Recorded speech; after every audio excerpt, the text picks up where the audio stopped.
live. It's been a minute since I did a joyride. But anyway, my name is Infamous Kiki. Welcome to my channel. If you're watching this live, come on in. Most of y'all are gonna watch this on the replay, Pondo replay. That's fine. Good morning, good evening, good afternoon, wherever you may be. We are here to discuss love during lockup, life after lockup, love lockup, life during, besides, between, y'all know the show. Okay, we're going to be talking Monique and Derek. They recently did an interview on Carlos King.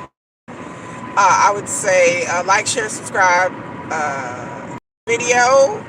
If you are subscribed to my channel, then you know I put things in my community tab. I put notes, observations, other content creators' videos, references in my community section. So I will definitely be putting links to videos of other content creators and other things that they've done, because they be out here doing the real work. Like Geo, according to Amber, they be putting in the real work in these streets for this gossip that I don't. So they do the work. So Miss Kiki don't have to. I'm gonna give my opinion. Monique and Derek did an interview with Carlos King. Now let me say full disclosure. I didn't know who the heck Carlos King was. I never heard of him. Again, I don't watch these reality shows. So, like I said, I'm different. If you want to subscribe to this channel, come on. Because if you want to hear the real deal, then come on, subscribe to this channel. Because my channel isn't monetized, so I have more freedom to say what I want to say. I'm not knocking anybody's bag, anybody's coin. There's plenty of YouTube bloggers out here. What makes me different is that I don't care. My channels are monetized. The other thing that kind of makes me different is because I have real world life experience. I have dated dudes that have been incarcerated, so I do have experience in that in my 20s. Not currently now, but I did meet people through Prison Pals, so that's a difference. I didn't do that route. We didn't really have, Prison Pals always been around, but it was like a letter writing. Now everything is all electronica. Everything's all electronica. Y'all excuse me, but I gotta turn my heat off. But so yeah, it's just different. Also, I'm not trying to clout chase these people. I'm not trying to get interviews with these people.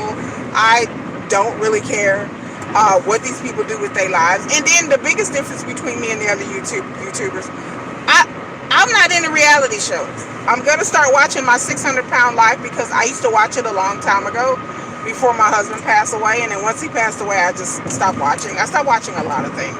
But I'm starting to, because of Auntie's advice, I'm slowly but surely starting to get back into it. So thank you, Auntie's advice.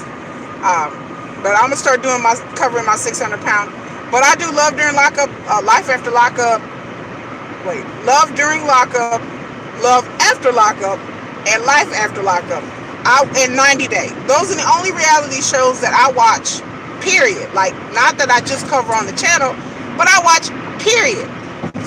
So, I don't know Married at Full Sight. I don't know who Carlos King was. Somebody explained to me that he's a producer, that apparently he's big time. I guess, I don't know how he could be big time. I guess he's big time in these YouTube streets or these reality show streets. He's a prolific producer. He's in Married at First Sight. I've never seen that. The Love on the Island is some ish. I don't know what that is either. Again, he's famous if you want him to be famous. People are like, ooh, Carlos King. I'm like, nobody in my social circle even heard of him. I'm not trying to knock him or anything, but I'm just saying this is the mindset I'm coming from. I'm not enamored by Carlos King. I guess he the king of the reality TV show. My idea of famous is Tom Holland or Chris Pratt, like that, or Michael B. Jordan. That's my idea of famous. Famous for being a reality show producer is not my idea of me going, ooh, I'm so enamored. I'm not. I'm just oh, okay. So they were on his show. They via Skype or the internet or whatever they do. People do interviews. So him and Monique were both on there. Like I said, I didn't watch the interview. I just piggyback off what everybody said. There's something that people are talking about. Derek was saying that he cheated with 10 different women. and Monique apparently didn't know, supposedly. So that's something that was shocking. Then Carlos King was asking them how they met, that they met through the internet and then started writing each other.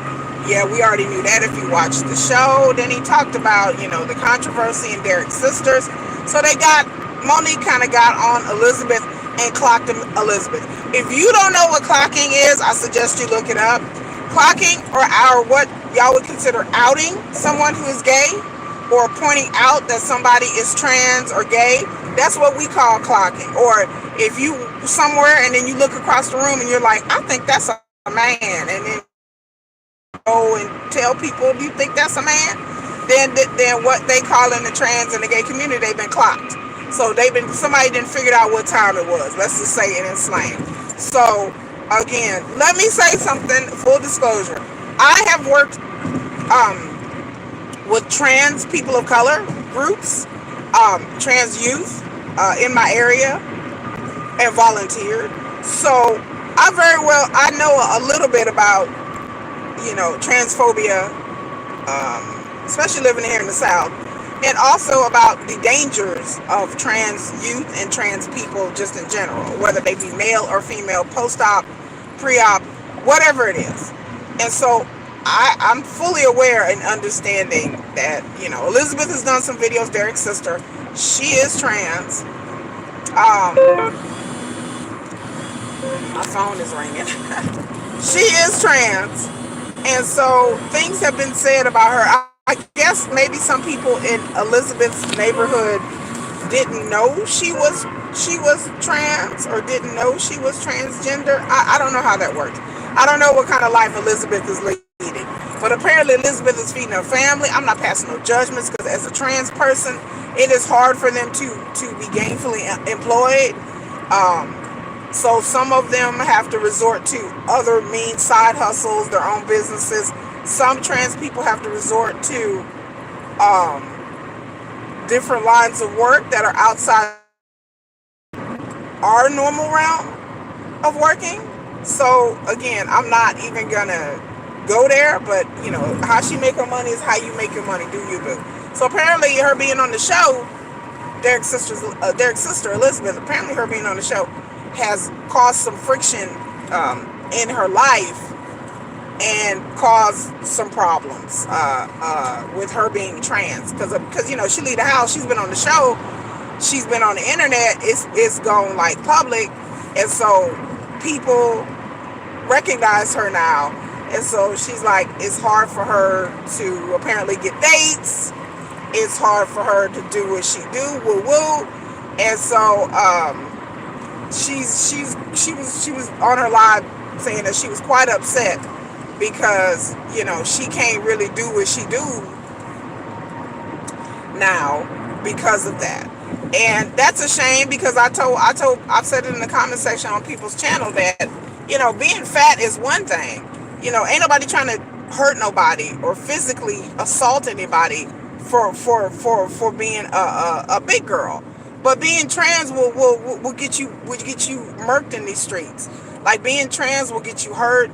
Being trans will get you you can lose your life, because messing around with people who are transphobic, whether it be somebody you're dating, or somebody maybe you're dating their man, or somebody who just doesn't like you. I mean, all of these scenarios can get you beat up, can get you threatened, can get you hurt, can get your family and friends threatened and beat and hurt up. All these things have happened to transgender people. We've seen it in the news, where somebody's dating someone transgender and they were outed, and like I said, these men going around saying that they don't know these women is transgendered is dumb, is stupid, and it's a lie. But it is a lie. There's no way that you're dating someone transgendered and you don't know that the person is transgendered and all that. I again, people try to pull that off. Oh, I didn't know that the person was trans. Okay, all right. So that's a whole nother conversation for another day. But apparently, it's a messed up Elizabeth's bag, and kind of caused her to sit at home and be scared, because So she's basically come on live saying that she was upset at Derek, yeah, because that's her brother, that he didn't defend her, that he didn't be like, whoa, wait a minute, we're not going to talk about my sister like that. So Derek, to me, in my opinion, all this stuff is alleged. All this stuff is opinion. Now, I know they was on the interview, but I'm just saying that some of my opinions and some of the things you're going to hear are gossip. Some of the things you're going to hear is about the Carlos King interview. And and all of it is my opinion, of course. Um, all of it is my opinion, but I do feel like, this is kind of going too far. Like, it was all good for S&G, shits and giggles in the beginning, but I think now that people are starting to see that, like, okay, this issue is real. You know what I'm saying? It's real, and this affects your real life. Being on these reality shows can affect your whole life, boo. It can cause friction, it can cause problems in your job, your real life. And it's not a game. This is not a game, y'all. Anyway, my internet may be choppy a little bit because I'm going underneath the bridge. But people are now understanding that, you think this is a game? This is not a game. Like, it's all cool in the beginning.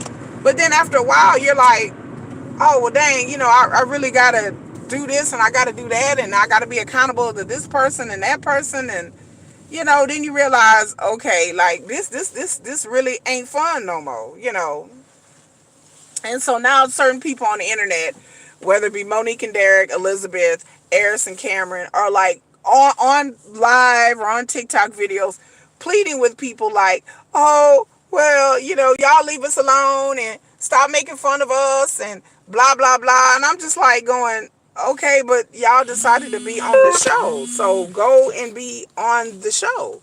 You wanted to be on the show, so be on the show. So, that's kind of like a feeling of what's going on. I don't like Derek and Monique clocking Elizabeth. I think that's really disrespectful for you to be pointing out that people are transgendered. But I mean, watching the show, you can see, so I don't understand the big deal. But I understand that as a transgendered person, when you bring in heat and hatred, because, people are starting to take sides. Like, some of them siding with Monique. Some of them siding with Derek. Some of them are siding with Elizabeth. So now, people are taking sides. And so I just... it's childish. And then Monique and Derek, I said the Grift because the Grift is on. I do not believe, in my opinion, this is just my opinion, that Monique did not know that Derek had different women he was talking to in jail. I think this goes way back. I think Monique thought that Derek was going to get out of jail and roll on out with her, ride on out into the sunset. But I do not believe for 1 second that Monique didn't know that Derek had other women. I don't believe it. I don't believe it. Not 10 women. That's a bit much. Different phones, like Derek had on last time, but he had more phones than any, like the FBI. But I don't believe for 1 second that Monique did not know that Derek had other women. I believe that this is a setup, that this is a grift, that this is a way for them to, they called a truce and be like, okay, we're going to do these interviews, we're going to get this money, we're going to cause drama, we're going to make up, we're going to break up, we're going to not break up. We're going to do this and ride this on out. And I'm not mad at get your bag. I'm not mad. Look, baby, I'm not mad at anybody getting their bag. But the point is that people covering this like this is a real relationship. Like, people are like, oh, Monique, fat shame. Girl, get your bag. Come out. Monique need to come out with her own clothing line. Elizabeth need to come out with her own wig line and her own makeup. Get your money while you can. Get a YouTube channel. Get monetized.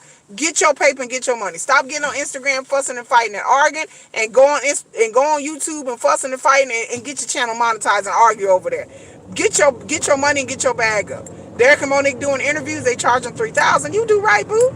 Yeah, they right. I mean, I don't know who would pay $3,000 for that. They was on Angela Yee, they on Carlos King. Do your thing. I am not halfway mad, quarter of a mad. I'm not mad at the Grift, but I'm just telling people, like, I'm letting you people out here who are watching the show, people who are emotionally and mentally involved in this, like, this is real. That, to me, in my opinion, this is not real.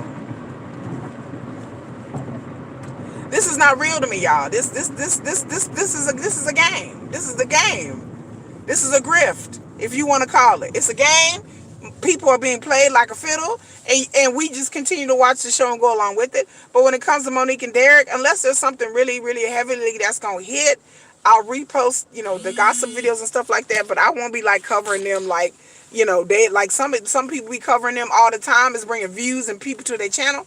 Great. I'm with y'all. But as to me believing that this is real, this is not real. This is reality TV. And I think that they are playing the reality TV game. I believe since day one, they knew. I believe that Monique liked Derek. Now, that I do believe. I believe she really liked Derek. She fell for Derek in the very, very beginning.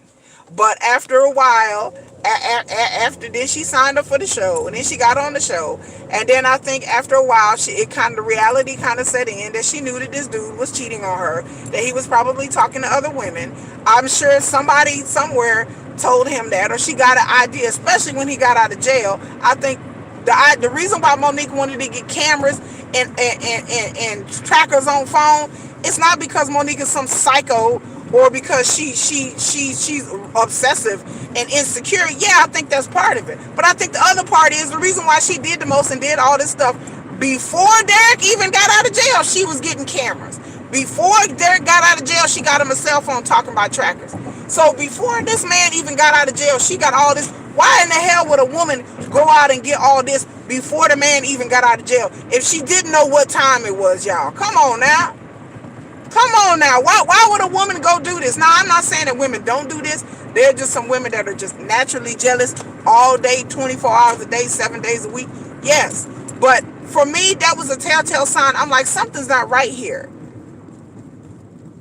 Something's not right. I said, something's not right. Either she got a screw loose, but she don't seem that crazy. No, because she knew that Derek was talking to other ladies and other females. As to how she found out, how she knew that, I don't know. But the idea that somebody is having more spyware than the FBI, and this dude hadn't even got out of jail yet, that lets me know she knew what time it was, and she probably thought maybe Derek was gonna leave these chicks, maybe Derek wasn't gonna be with these girls anymore, whatever she thought, or she may have thought, hey, this Derek, this is gonna be good for the show, but eventually Derek gonna come to his senses and just turn around and just be with me. I don't know what she thought, but the idea that Monique didn't know that Derek didn't know that Derek had other women. Now, like I said, I think she knew he at least had one or two or three, maybe not 10, but I think she knew he had at least. She knew he had different hoes and different area codes. And nobody can convince me of that until I see some receipts. I don't believe anything these people say. Like Gio said on his show, until I see some proof, see some receipts. Eris and Cameron, he talking about he paid for the dinner. Until I see some receipts, I don't believe you. Anybody can get on this show and say anything. Anybody can get on this show and say the producer set me up and I didn't do that and I didn't. But baby, anybody can say that. I want to see some receipts. If you paid for a gold steak, Wagyu steak, bitch, I want to see some receipts. If you set up a dinner and you had people, you would have receipts. You would try to do a tax write-off or something. Look, Cameron ain't making that kind of money. So I need to see some receipts. He gonna have to put down a deposit with a credit card or a debit card or something. You had to put a deposit on shit like that. So I want to see some receipts. That's all to it. Show the receipts. Be like, yeah, I paid for this. Producers didn't set it up. Here's the receipts. Boom, boom, boom. That's all you got to do. Same thing about Monique and Derek. What letters were y'all writing? What were y'all saying back and forth? We ain't never heard nothing. She didn't visit Derek the entire time that he was in jail. That's suspicious to me. Because again, I don't think the sisters knew, and Derek knew that he really was going to be with Monique. I think he used Monique, and I think Monique is using him. So that's what I think, y'all. Y'all have a good day.